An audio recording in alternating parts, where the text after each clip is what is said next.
Buen día a todos, yo soy José Ángel Góngora Mendoza y les voy a presentar síndrome de inmunodeficiencia adquirida.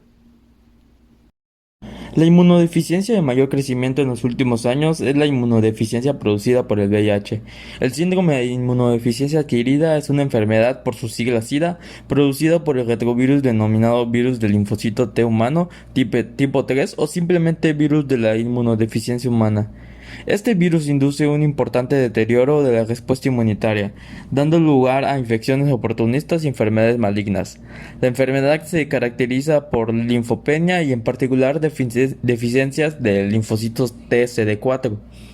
El virus del VIH, al igual que otros retrovirus, invade el linfocito CD4 y otras células como macrófagos, monocitos, células de Langerhans, la microglía, células dendríticas y endoteliales. Las manifestaciones de la etapa aguda por lo general son triviales y adoptan las características de una gripe, incluyendo fiebre, linfadenopatía generalizada y pérdida de peso. Una vez detectada la patología, la enfermedad SIDA puede desencadenarse en un periodo de meses a años. El periodo inicial es relativamente asintomático y va acompañado con una reducción de la relación de células CD4 y CD8, linfoadenopatías y anticuerpos específicos. A partir del desencadenamiento del SIDA, son frecuentes las infecciones por agentes que en individuos inmunocompetentes no generan complicaciones. Algunos de estos agentes incluyen la pneumocitis, la girovesi, la cryptococcus, la nocardia cándida y estrongiloides, perdón, toxoplasmosis y Mycobacterium avium. Las infecciones probablemente más severas asociadas al SIDA incluyen también aquellas producidas por citomegalovirus, distintas variedades de herpes y hepatitis. Cuando el virus invade el sistema nervioso puede presentarse síntomas neurológicos tales como meningitis y encefalitis. Otra patología asociada al VIH se relaciona con los cánceres secundarios.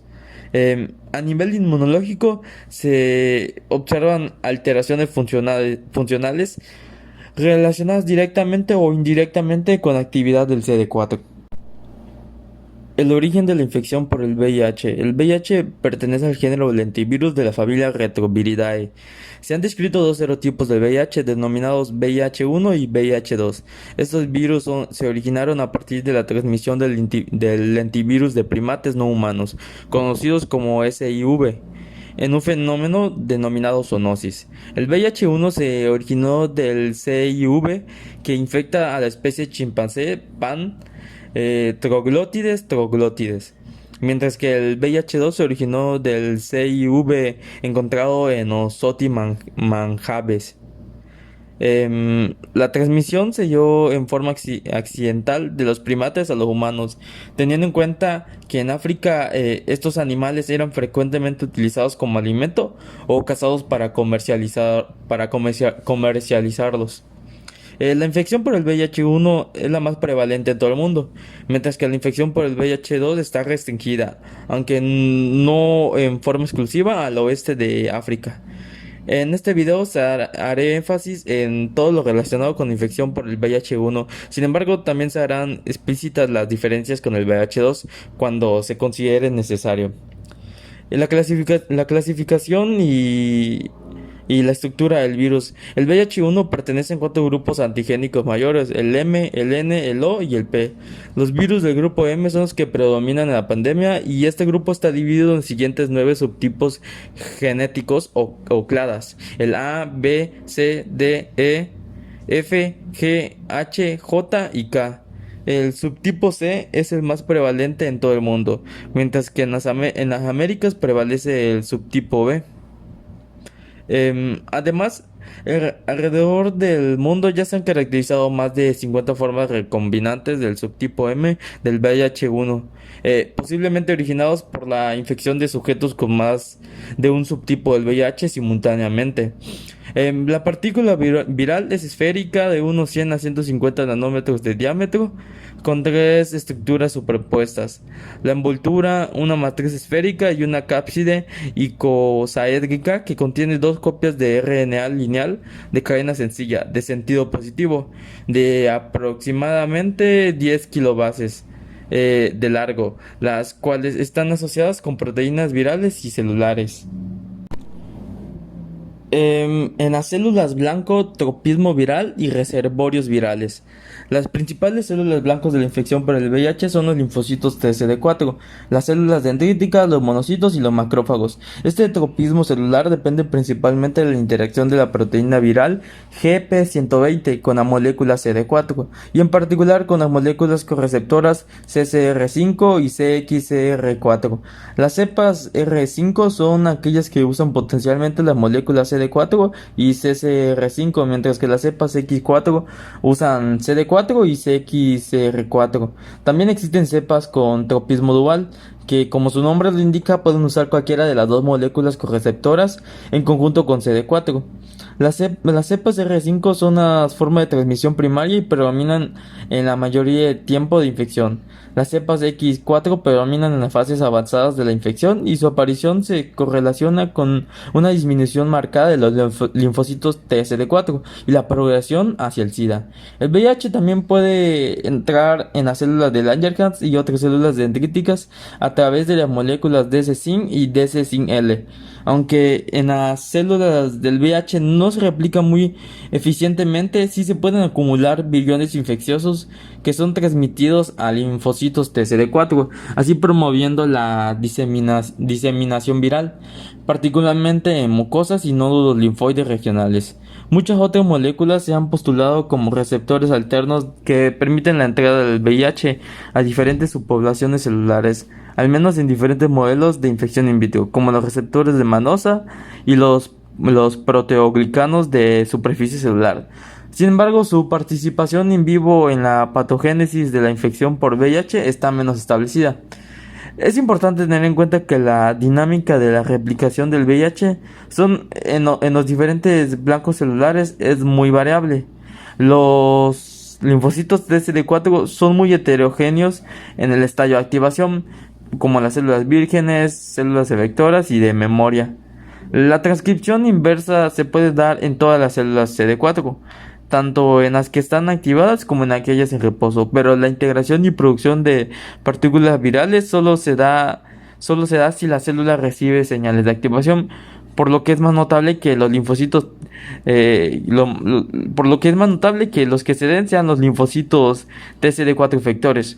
Por otro lado, la dinámica de la replicación del VIH en los linfocitos TCD4 vírgenes o de memoria central y en los macrófagos y células dendríticas es diferente y mucho menor a la observada en los linfocitos TCD4 efectores activados, por lo que la producción de viriones y el efecto citopático también es menor, lo que lleva a que estas poblaciones celulares se conviertan en reservorios importantes del VIH. Estos reservorios contribuyen actualmente a la principal barrera de impedir la curación de esta infección. Mecanismo de transmisión. La infección por el VIH se puede adquirir por vía parenteral, percutánea, mucosa, por los genitales, oral, intestinal y conjuntival, y transplacentaria a través de diferentes mecanismos: la transfusión de sangre o hemoderivados contaminados con VIH, el uso compartido de jeringas y agujas contaminadas, los accidentes laborales con objetos cortantes o punzantes que estén contaminados obviamente con el virus, un trasplante de órganos proveniente de un donante infectado, las relaciones sexuales de diversos tipos y desde una madre infectada con VIH al hijo a través de la placenta, durante el trabajo de parto o la lactancia materna. A pesar de las distintas formas de transmisión y de riesgo variable que existen entre ellas, se considera que el más del 85% de las nuevas infecciones son adquiridas a través de las relaciones sexuales no protegidas. Mecanismos de daño inmune. Durante la fase crónica de la infección por el VIH existe una multiplicación viral persistente, en una magnitud que depende de la efectividad de la respuesta inmune para destruir células infectadas y controlar la replicación viral. Este nivel de respuesta, en su mayoría dependiente de la actividad de las células citotóxicas, conlleva una destrucción gradual de las células infectadas. También en las células con una alta replicación viral, la gemación masiva por la alta producción de viriones tiene un efecto citopático, pues la maquinaria de la reparación celular es insuficiente ante una salida masiva de viriones. Estos mecanismos considerados directos son responsables de la muerte de las células infectadas, que en el peor escenario llega a ser un 10% en fase aguda y en la SIDA. Teniendo en cuenta la destrucción progresiva y finalmente masiva del linfocito CD4 caracteriza esta infección, la muerte de células no infectadas es el principal detonante de la progresión y del desarrollo del SIDA. La activación inmune generalizada genera una apoptosis acelerada de las diferentes subpoblaciones de linfocitos. Finalmente, con el avance de la infección, se presenta un cambio en el tropismo de los virus generados día a día, de manera que empiezan a aparecer variantes del VIH que utilizan el correceptor CXCR4, es decir, de las cepas X4, las cuales estas se asocian a un deterioro más acelerado del sistema inmune. Parte de esta característica se debe a su capacidad para estimular la formación de sinsitios en los que quedan atrapadas muchas células TCD4 no infectadas que se tornan disfuncionales y mueren por la apoptosis. Alteración inmune en infección por VIH. La activación crónica del sistema inmune tiene un papel central en la patogénesis de la infección por el VIH, de manera que hoy se considera como un predictor más fiel del curso de esta infección que el mismo reencuentro de las células TCD4 o la carga viral. Durante la fase aguda, esta activación se desarrolla principalmente a consecuencia de antígenos virales por la alta replicación viral, y en la fase crónica a expensas de la translocación microbiana del lumen del intestino a circulación sistémica por la pérdida de la integridad de la mucosa gastrointestinal. Además, la aparición constante de múltiples variantes virales que retan al sistema inmune también contribuye al mantenimiento de este fenómeno patológico. En alteraciones en la inmunidad innata y adaptativa, pese a que la infección por el VIH activa la respuesta inmune, en la gran mayoría de los individuos crónicamente infectados, la enfermedad progresa y destruye las células del sistema inmune y los órganos linfoides, lo que conduce inevitablemente al SIDA. La inmunodeficiencia observada durante la evolución de la infección crónica por el VIH es de tipo combinado, es decir, compromete tanto la respuesta inmune innata como la adaptativa, y tanto los mecanismos efectores humorales como los celulares. Adicional a la eficiencia cuantitativa de diferentes subpoblaciones, se observan defectos en la presentación antigénica, baja respuesta quimiotáctica y explosión respiratoria anormal en los neutrófilos, también como disminución de la capacidad proliferativa y citotóxica de las células NK y de los linfocitos TCD8. De igual manera, la alteración cuantitativa de los linfocitos TC4 lleva a una disminución en la respuesta proliferativa ante antígenos y mitógenos, a una regulación alterada de la red de citoquinas, con un aumento de citoquinas proinflamatorias y una producción anormal de anticuerpos, que se caracteriza por hipergamaglobulemia. Respuesta ineficiente de anticuerpos específico y también producción anormal de autoanticuerpos. Las células T reguladoras también se encuentran afectadas en la fase crónica de la infección por el VIH. Se ha observado un aumento en la frecuencia y función de estas células en diferentes tejidos con replicación viral. Si bien esto se puede entender como un intento para controlar la hiperactivación inmune, se piensa que tiene consecuencias deleterias al afectar negativamente el desarrollo de una respuesta eficaz contra el mismo VIH, además afectar el desarrollo de respuestas antitumorales y antiinfecciosas. El diagnóstico de la infección por VIH. Similar a otras infecciones virales, la infección por VIH se puede diagnosticar mediante pruebas virológicas y serológicas. El diagnóstico por pruebas virológicas incluye el aislamiento viral, la detección de proteínas virales y del RNA viral o de la detección del DNA proviral. Las pruebas serológicas permiten tanto la detección de antígenos virales como de los anticuerpos anti-HIV o anti-VIH que se generan en respuesta a la infección. Algunas de las pruebas de diagnóstico serológico también se han implementado para saliva, orina, sangre total y en gotas de sangre colectadas en papel filtro y que son conocidas como pruebas rápidas. Eh, Haré énfasis en las que tienen un uso más frecuente y en el algoritmo incluido en las guías más recientes. La detección de ácidos nucleicos del RNA viral.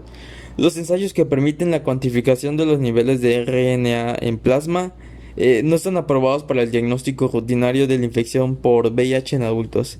Estas pruebas son utilizadas para el seguimiento de los pacientes cuya infección ya está confirmada y en particular se utilizan para evaluar la respuesta a la terapia antirretroviral.